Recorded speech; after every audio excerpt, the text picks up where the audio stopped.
Our top story, President Uhuru Kenyatta made some changes to his cabinet today, retaining 6 of the existing cabinet and, of course, some new faces, Dan. Exactly. We have 3 new cabinet secretary nominees, and we also have 13 whose fate is unknown, and so we'll take a look at some of them. And of these 10 people who are going to be the new cabinet, none of them is new to the public sight. So the first person we're going to look at, that's right. We have John Muñez, who is the former Turkana senator. We do not know which post he will be taking in cabinet. However, we know that he has now officially joined cabinet, of course, awaiting the vetting process in Parliament. Exactly. And he was also trying to be the governor but did not make it. Now we have Keriako Tobiko, who is the now immediate former director of public prosecution.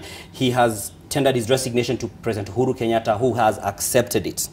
And next up, we have Ukur Yatani. He is the former Marsabit governor. And of course, he is representing that area of Kenya. Many saying that this also taking a slot for a lot of the marginalized communities across the country. Exactly. Now, we do have 6 CSs who've been retained, and the president said that he's going to redeploy them at the appropriate time. And so we'll take a look at who they are. First and foremost, we have James Macharia, who has been in charge of transport, infrastructure, housing and urban development. He has been retained in cabinet, but yet to be redeployed. That's right. Next up, we have Joe Mucheru, who has been the ICT cabinet secretary. And again, we do not know whether they will retain these same positions. The president was not specific when announcing that he would retain these 6 men. Exactly. No women so far. No women so far. And we have Henry Rotich, who's remained as the CS of the National Treasury. And we know that he has had a pretty tough one, especially having been the person in charge of the largest budget the country has ever seen, growing and continuing. And next up, we have Fred Matiang'i. Very interesting here, because the president said that he was the acting education cabinet secretary and now the fully fledged interior cabinet secretary, causing a bit of confusion. But Dan, you saw something interesting on social media. Exactly. Fred Matiang'i has updated his Twitter page, and the same thing has been sent in terms of what the PSU has sent to newsrooms, that Fred Matiang'i is the cabinet secretary of interior and coordination of national government and the acting CS for education. We see a number of changes may have happened, but were not publicized. We saw at a time when Aidan Mohammed was in charge of industrialization, but we see some new dockets were moved some new department were moved to his ministry without it being made public. Well, let's take a look at some of the changes as well in cabinet. One more attention, though, however, the tourism cabinet secretary, Najib Balala, who has been quite active in that docket in pushing various tourism attractions here in Kenya. Exactly. And we still have one more retention. That is Charles Keter, who has been the CS for energy and petroleum, and he stays on the cabinet. We're not sure whether he will remain in the same position. All right, now let's take a look at some of the changes coming up. We're looking at the fate of the unknown. At least 13 cabinet secretaries who we don't know whether they'll come back or they'll be reassigned. Again, the president not committing to what will happen to these cabinet secretaries. Willie Bett, the agriculture cabinet secretary, Cicely Kariuki, in charge of gender, public affairs, as well as youth, and Rachel Omamo, who's in charge of defense. All right, yes. I beg your pardon, public service for Cicely Kariuki. Yes, and we still have more of those whose fate we are yet to know. We have Phyllis Kandiye, who's been in charge of labor, East African community matters, as well as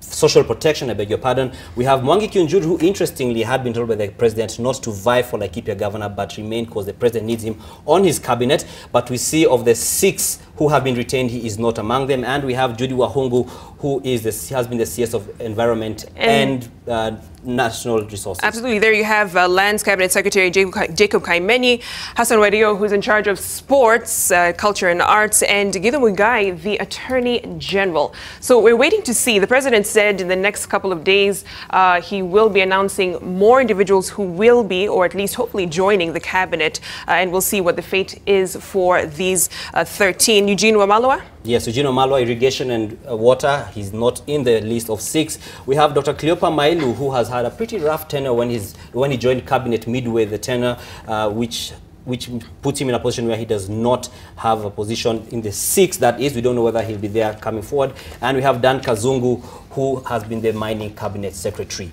And last but not least, Ambassador Amina Mohammed, in charge of the Ministry of Foreign Affairs, and her industrialization counterpart, Aden Mohammed.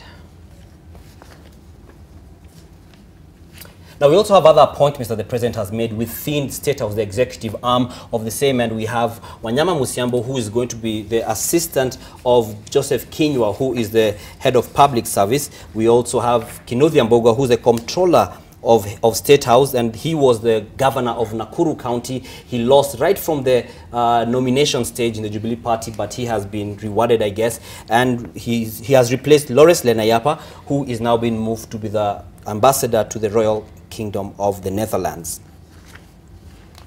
All right, now let's look at police appointments. There was a bit of reshuffling there as well, causing a bit of a stir. We have Edward Mbogwa, who will be taking over from Joel Kitili, and he is the acting deputy IG for Kenya Police, as well as Nur Yarao Gabo, and he will be the acting DIG for Administration Police, replacing Samuel, Arachi, and of course George Kinoti, who will be replacing Degwa Muhoro at CID.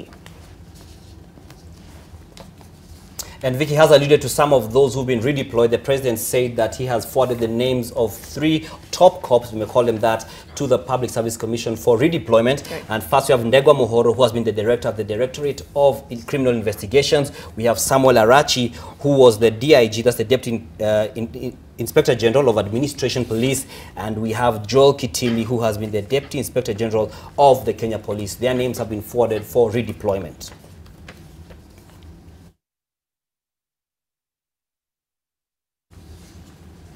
All right, and there we have it in terms of the changes, and people wondering whether this means they're going to make room for a larger cabinet, whether we'll see actually 22 cabinet secretaries. And of course, the past cabinet secretaries, I shouldn't be giving a doom and gloom kind of forecast, however, but they were actually being looked at in terms of their performance, whether they were delivering on the Jubilee Manifesto. So let's see how that plays out, at least for the 13 who are not sure of their fate. Exactly, and we've seen that the president has, so far we've got 10 people. There's Joseph Kinyua, who's the head of public service. He's also the cabinet, the secretary to the cabinet, that is.